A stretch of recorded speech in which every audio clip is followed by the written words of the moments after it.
Lecția 28, partea 1.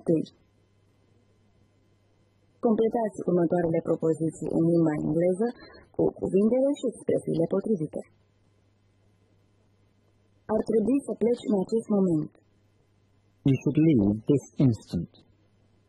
Nu pot accepta nici una dintre opțiuni. I can accept neither of the options. Sper că acele modificări vor aduce rezultatele dorite. I hope that these modifications will bring the desired result. Niciun efort nu a fost încununat cu succes. None of the endeavors have been successful. Acesta constituie un alt scandal privind corupția din cadrul guvernului. This is another corruption scandal within the government. Judecătorul nu crede în dezmințirile lui. The judge doesn't believe his denials. De ce le porți spică părinților lui? Why do you bear a grudge against his parents? El nu caută niciodată o justificare pentru comportamentul ei. He never seeks justification for her behavior. Supremația economică a acestei țări în regiune este incontestabilă. The economic supremacy of this country in the region is unquestionable. Nu aș putea obține niciun detaliu de la el. I could obtain no particulars from him. Îi voi da telefon într-o clipă. I'll phone him in an instant. Acum așteptăm alte instrucțiuni de la cartierul general. At the moment, we're waiting for further instructions from the headquarters. De ce ești invidios pe realizările lui? Why do you grudge him his accomplishments? Continuă să dezmintă că i-a văzut pe acei doi oameni. He keeps denying he has seen those two men. Această crimă nu se poate justifica. One cannot justify this crime. Garajul lui trebuie modificat. His garage needs to be modified. Nu am băut niciodată mes. I've never drunk instant coffee. Nimeni nu l-a corupt până acum. No one has corrupted him yet. Această decizie, de exemplu, trebuie revizuită. This decision, for instance, needs to be reconsidered. Acum, după mulți ani, pot spune că am fost de față la evenimente importante. Now, after many years, I can say I witnessed momentous events. Deși ne-am străduit de câteva ori să deschidem un birou în această țară, am eșuat de fiecare dată. Although we've several times endeavored to open our office in this country, we've always failed. Veți repeta acum diferite tipuri de propoziții subordonate, subiective, completive, predicative și atributive. Traduceți următoarele propoziții. Ceea ce propuneți este rezonabil. What you suggest is reasonable. Este ciudat că era negat acel lucru. It is strange that he denied that. M-a întrebat unde am fost în ziua aceea. He asked me where I had been that day. Este necesar ca ei să vină cu noi? Do you think it necessary that they should join us? Discutam despre ceea ce ni se prezentase. We were discussing what we had been shown. Sper să ajungă înainte de termen. I expect that he'll arrive ahead of time. Nu asta aveam de gând să fac. This is not what I planned to do.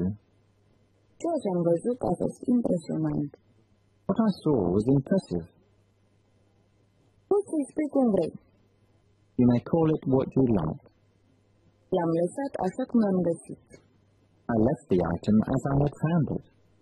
Nu există niciun dubiu că va câștiga întrecerea. There is no doubt that he'll win the race. Faptul că este mai în vârstă nu are nicio legătură cu promovarea sa. The fact that he is older has nothing to do with his promotion. Știrea că nimeni nu a supraviețuit accidentului de avion a șocat pe toată lumea. The news that nobody had survived the plane crash was shocking to everybody. Vă prezentăm acum câteva cuvinte care vor apărea în ultimul dialog. Ascultați-le cu atenție. To come to power. A veni la putere. A prelua puterea. Revitalization. Revitalizare. Reînsușățire. Conducive.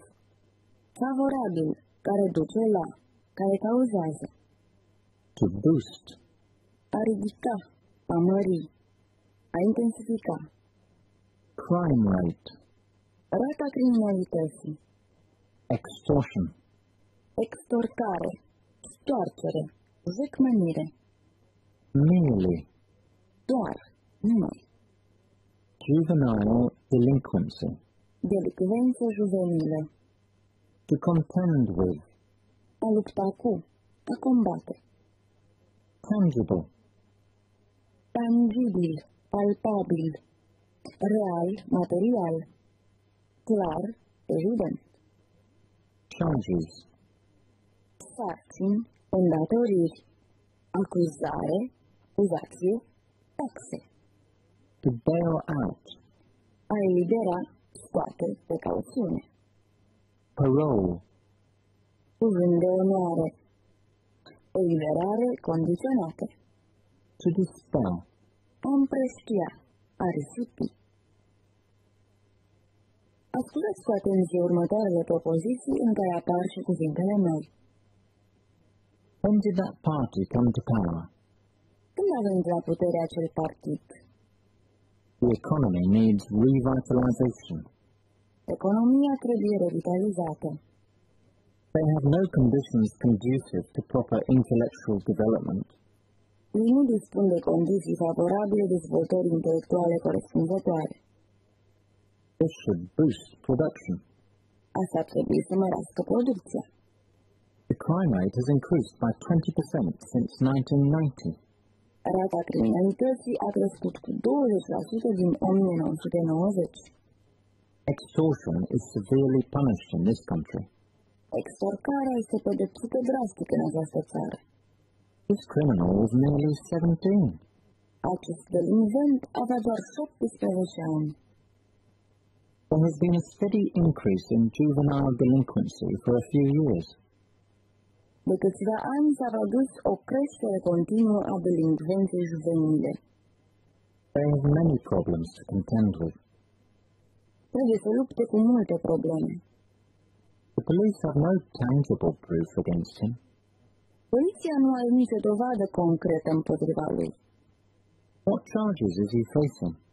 Ce acuzații se aduc? Who has bailed him out? Cine l-a scos pe cauțiune? How long have you been on parole? Cât timp ai fost eliberat condiționat? How can I dispel your doubts? Cum poți să-ți risipesc îndoielile? Să rezolvăm un nou exercițiu. Completați următoarele propoziții cu cuvintele și expresiile noi. Revitalizarea economiei este prioritatea noastră. The revitalization of the economy is our priority. Nu dispunem de condiții favorabile pentru efectuarea cercetărilor. We have no conditions conducive to conducting research. Ce măsuri concrete s-au luat pentru scăderea ratei criminalității? What tangible steps have been taken to reduce the crime rate? Am doar 2 lire în buzunar. I have merely £2 in my pocket. Ei se plâng că au de luptat cu multe probleme. They complain of having so many problems to contend with. Ce intenționează să facă guvernul în legătură cu delincvența juvenilă? What is the government going to do about juvenile delinquency? El a renunțat la acuzații. He has dropped the charges. Ce trebuie făcut pentru creșterea producției? What needs to be done to boost production? Când ai de gând să mă scoți pe cauțiune? When are you going to bail me out? A încercat să plece din țară când a fost eliberat condiționat. When he was on parole, he tried to leave the country. Asta ar trebui să-ți risipească îndoielile. That should dispel your doubts. Partidul conservator a preluat puterea acum 2 ani. The Conservative Party came to power 2 years ago. El se face vinovat de extorcare. He is guilty of extortion. În următorul dialog este vorba despre un interviu luat de un ziarist președintelui unei țări imaginare. Ascultați dialogul cu atenție. 10 minutes for politicians and politics. Today's guest on the special edition of our program, 10 Minutes for Politicians and Politics, is Mr. George Gibson, the President of our country and the leader of the governing party which won the election 2 years ago. Mr. President, what has changed in our country since you came to power? As of tomorrow, 2 years will have passed since we won the election. But what has happened during that time is frequently referred to by experts, both domestic and foreign, as a miracle. Our major success is the revitalization of the economy. Our country now has conditions conducive to proper economic development. Newly introduced technology has boosted production. I think that many viewers will agree with your opinion about the economic miracle. But what about the crime rate you promised to reduce during the campaign? As you know, scores of primary school children begin a life of crime by shoplifting to join established gangs after gaining a little criminal experience. Aside from that, extortion is a regular practice. No entrepreneurs or shop owners dare to refuse to pay protection money if they want to keep their businesses going. Juvenile delinquency and extortion are two from a long list of crime-related problems. What tangible steps has the government taken or will take to solve the previously mentioned problems? We realized we would have many problems to contend with, including crime and violence, which we promised to deal with. As regards extortion, many criminals and gangs who specialize in it are currently facing charges. I assure you that no one can bail them out, nor will they have the right to apply for parole in prison. Juvenile delinquency is also a problem we've given thought to. We will get the results soon.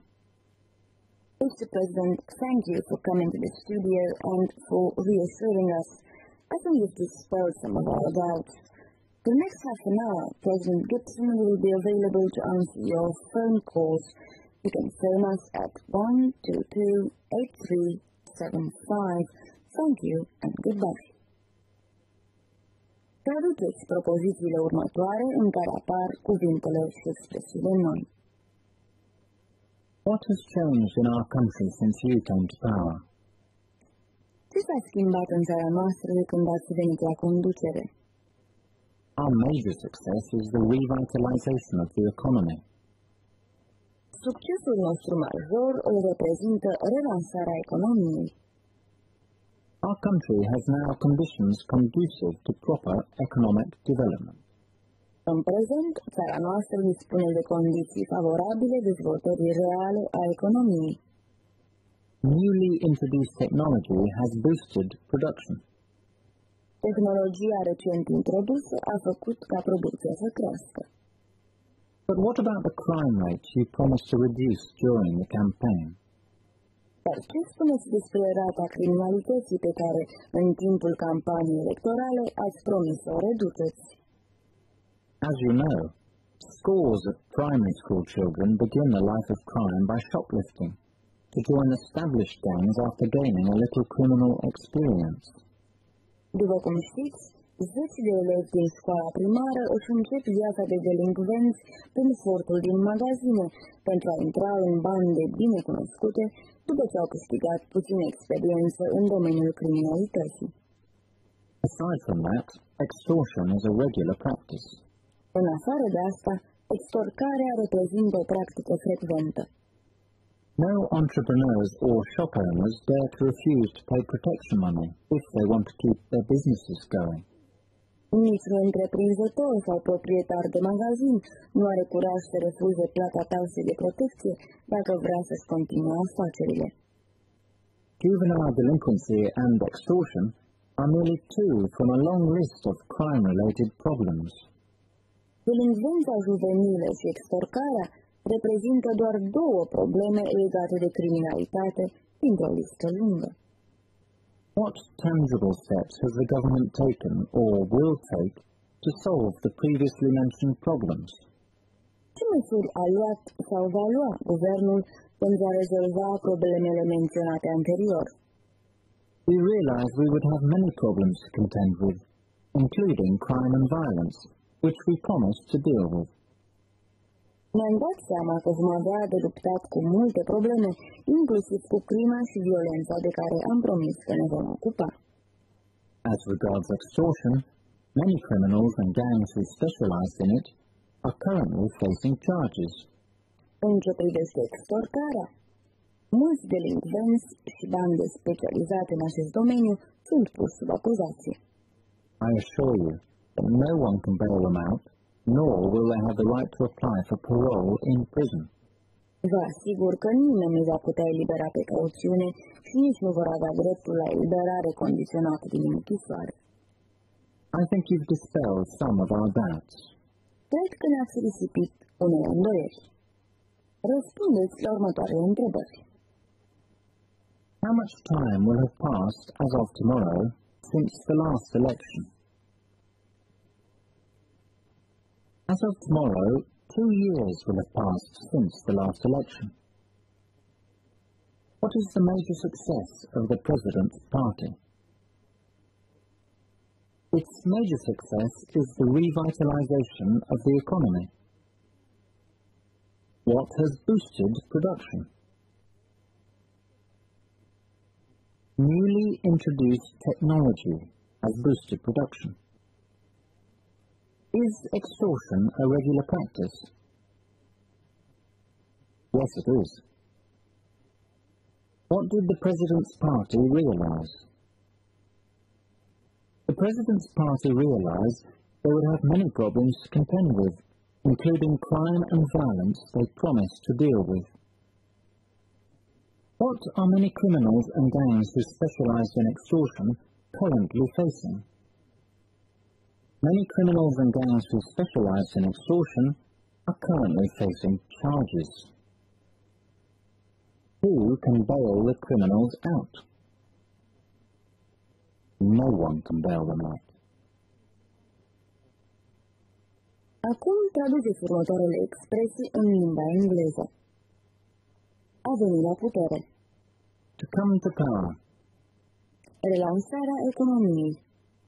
Revitalization of the economy. Miracol economic. Economic miracle. Condiții favorabile dezvoltării reale a economiei. Condition conducive to proper economic development. A crește producția. To boost production. 10 de elevi din școala primară. Scores of primary school children. A lua măsuri concrete. To take tangible steps. Bande bine cunoscute.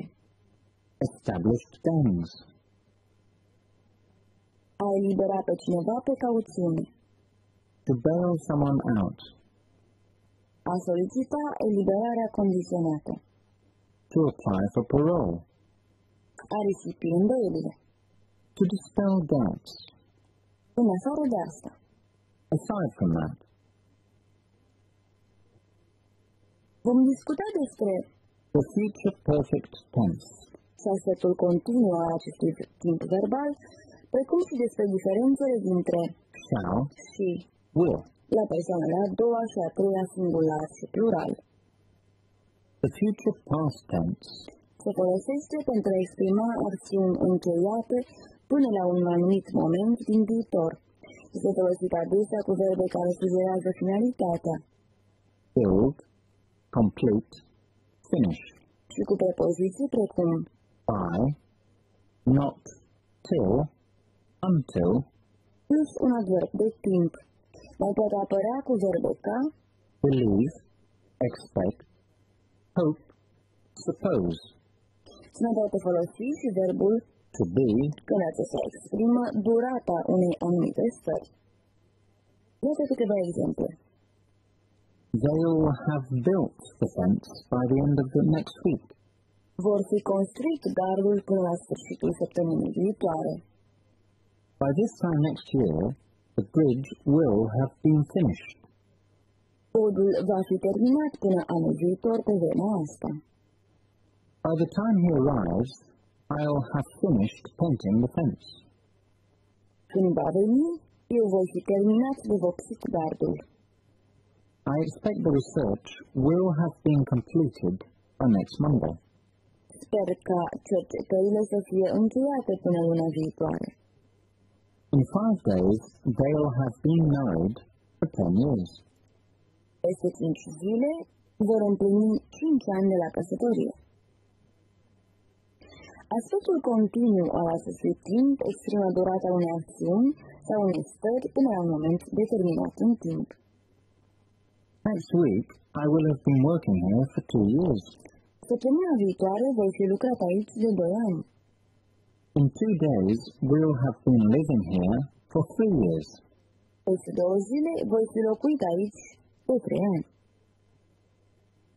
Folosiți următoarele propoziții în limba engleză aplicând noile reguli gramaticale. Mâine vor fi trecut 2 ani de când am înființat compania. Tomorrow, 2 years will have passed since we established the company. Sper să te fi răzgândit până mâine. I expect you'll change your mind by tomorrow. Nimeni nu crede că el va fi ajuns acolo până luni. Nobody believes he'll have reached there by Monday. Săptămâna asta se fac 3 ani de când ne-am cunoscut.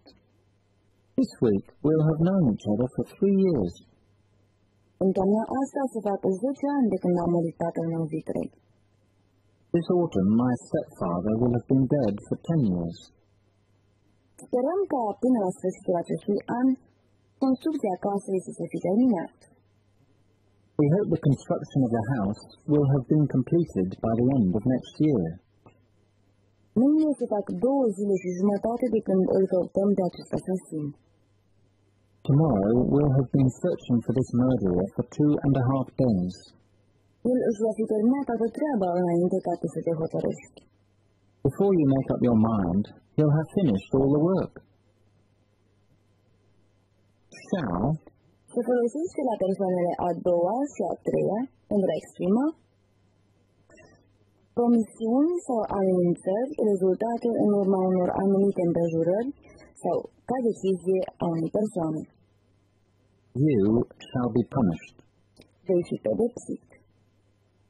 He shall suffer for his crimes. Va suferi pentru delictele pe care le-a comis. It must be done, and it shall be done. Trebuie și va fi făcut. You shall get a present. Vei primi un cadou. În unele din aceste cazuri, Shall poate fi înlocuit prin alte forme. Forma will. You'll be punished. vei fi pedepsit. He'll suffer for his crimes. Va suferi pentru delictele pe care le-a comis. You'll get a present.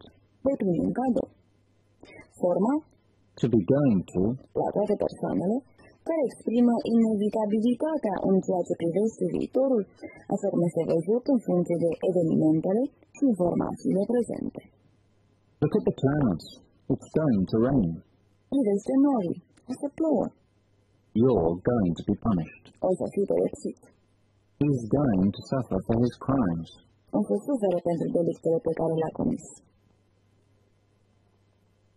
Afirmații și declarații formale legate de probleme de relevanță juridică, cel mai frecvent la persoana a treia. No publication of this kind shall be published in the country. Nici o publicație de acest gen nu va fi publicată în această țară. No one shall be allowed in if he or she is under age. Accesul va fi interzis tuturor minorilor. Știți deja că Shall se folosește și la persoana întâi, singular și plural. I shall have to go. Va trebui să plec. Shall I carry your bag? Să-ți duc geanta, We shall continue their work. le vom continua munca. Traduceți următoarele propoziții în limba engleză. O să pierzi banii dacă nu-i pui în buzunar. You're going to lose the money if you don't put it in the pocket. Nu vor mai exista zgomote la parter după ora 8 seara. There shall be no noises after 8 p.m. on the lower floor. În școală nu se va bea niciun fel de băutură alcoolică. No alcohol shall be drunk at school. Hainele trebuie lăsate la locul lor. Coats shall be left in the right place. Nu va fi admis niciun copil sub 15 ani. No children under 15 shall be admitted. O să facem accident dacă nu încetinești. We're going to crash if you don't slow down. Vei primi acest cadou de Crăciun. You shall get this present for Christmas. Traduceți următoarele propoziții în limba engleză. Explicația lui ne-a risipit îndoielile. His explanation dispelled our doubts. Revitalizarea economiei reprezintă chestiune de timp. The revitalization is a matter of time. Cum poate fi mărită producția? How can production be boosted? Mâine, primăria orașului va discuta problema delinvenței juvenile. Tomorrow, the City Council will be discussing the problem of juvenile delinquency. Extorcarea reprezintă un delict grav. Extortion is a dangerous crime. Are la dispoziție doar 2 minute ca să îndeplinească această sarcină dificilă. He has nearly 2 minutes to solve that difficult task. 2 oameni de afaceri l-au eliberat pe cauțiune. 2 businessmen have bailed him out. În cadrul părții de fonetică vom reveni la problema accentului. Fiți atenți la pronunția următoarelor cuvinte. Able, age, board, full, Ford, ward. Fiecare dintre aceste cuvinte poate fi, de asemenea, o parte neaccentuată dintr-un cuvânt mai lung. În acest caz, vocalele sau diftongul prezentate anterior se reduc la și, în unele cazuri, la i. Able, udge, bud, full, fud, wood. Ascultați cu atenție următoarele exemple. Able, comfortable, eatable, drinkable. Rețineți că în cazul acestor cuvinte este incorect accentuarea terminației și pronunția Able în loc de able. Udge, stoppage, storage. Bud, cupboard. Atenție! Cuvântul Blackboard, are o pronunție diferită. Fud, Oxford, Redford. Rețineți că binecunoscuta marcă de automobile Ford se pronunță Ford. Wood, backward, forward. exersați pronunția acestor sunete în propoziții. Did Robert Redford study at Oxford? How to make this water drinkable? We haven't got much storage space. In Oxford, they have comfortable chairs. We looked backward and forward. Lecția 28, partea a doua. Să recapitulăm întregul material prezentat în cuprinsul ambelor lecții. Traduceți următoarele propoziții în limba engleză. Speram să te invit la mine acasă. I was hoping to invite you to my house. Vă purtați ca niște copii obraznici. You're being naughty children. Nu sunt bucuros de șederea lor aici. I'm not happy about their staying here. Cât cântăreai acum 3 ani? How much did you weigh 3 years ago? De ce s-a îmbolnăvit? Why has he been sick? Anul acesta am fost bolnav de câteva ori. This year I've been sick several times. Încep să uit limba germană puțin câte puțin, deoarece n-am mai fost în Germania de 5 ani. I am slowly forgetting German as I haven't been to Germany for 5 years. Mă întâlnesc mâine cu șeful lor. I am seeing their boss tomorrow. Bănuiesc că te vei vizita prietenii în timpul vacanței. You'll be seeing your friends during the holidays, I suppose. Promit că mâine voi înapoi cartea. I promise that tomorrow I'll return the book. Voi colabora cu ei? Will you be cooperating with them? Vei cânta la chitară pentru noi? Will you play the guitar for us, please? Voi absolvi anul viitor pe vremea asta. This time next year I'll be graduating. Nu vrei să-ți expui punctul de vedere? Won't you present your point of view, please? Voi sta acasă. You shall stay at home. Ei vor fi stricat tot până când plec. By the time I leave, they'll have destroyed everything. Faptele vor fi date în vileag după plecarea ei. The facts will be revealed after she leaves. Ce rece este afară. O să răcești. Look how cold it is outside. We're going to catch a cold. Peste 10 minute să fac 2 ore de când îl aștept. In 10 minutes, I'll have been waiting for him for 2 hours. El are numai 30 de ani. He is nearly 30. Astăzi nu sunt în stare să scriu poezii. I am not up to writing poetry today. Cărțile lui sunt bizare. His books are bizarre. M-am săturat de oamenii aceia. I'm fed up with these people. Ei nu pot să le libereze pe cauțiune. They're unable to bail him out. El merită acea promovare. He deserves that promotion. Nu pot accepta această responsabilitate din cauza altor obligații. Because of other commitments, I can't accept this responsibility. În următorul exercițiu vom recapitula construcțiile gramaticale și cuvintele pe care le-ați învățat până acum în cadrul cursului nostru. Traduceți următoarele propoziții în limba engleză. Niciodată nu ai iubit-o la nebunie. Cum îndrăznești să-i spui minciuni? You never left her to distraction. How dare you tell her lies? Sper că în cele din urmă le va cere consimțământul părinților tăi. I hope you will eventually ask your parents for consent. Dacă nu vei fi o persoană chipzuită, îți vei risipi averea foarte repede și ceilalți vor începe să profite de tine.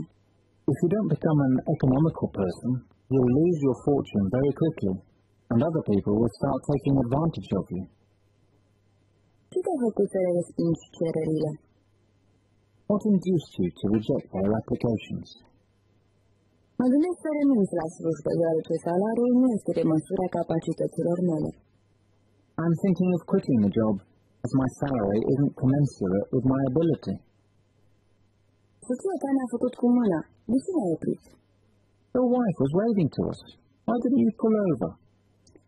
Este posibil ca în curând ploaia să se mai rădească. It is likely that the rain will soon ease off. Este un expert. Cunoaște problema în profunzime. He is an expert. He knows the problem backwards.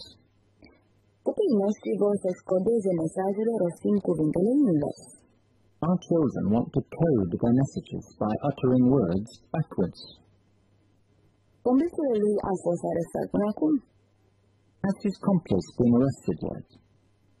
Trebuie că se îndreaptă spre est. They must be heading eastwards. Nu-ți voi expedia scrisoarea până mâine. I won't send the letter until tomorrow. Când a ajuns în intersecție, a oprit la semafor și apoi a copit la dreapta. After reaching the junction, she pulled up at the traffic lights and then turned right. Închide imediat telefonul. Get off the phone this instant. Nu ar trebui să fie o problemă să le transmitem mesajul. There shouldn't be difficulty in getting the message over to them. Iată acum un exercițiu în care veți verifica cunoștințele despre gramatica limbii engleze. Traduceți următoarele propoziții în limba engleză. Omul a cărui mașină a fost furată a anunțat furtul imediat. The man whose car had been stolen reported the theft immediately. Dacă nu e o pastilă, vei avea rău de mare. If you don't take a pill, you'll be seasick.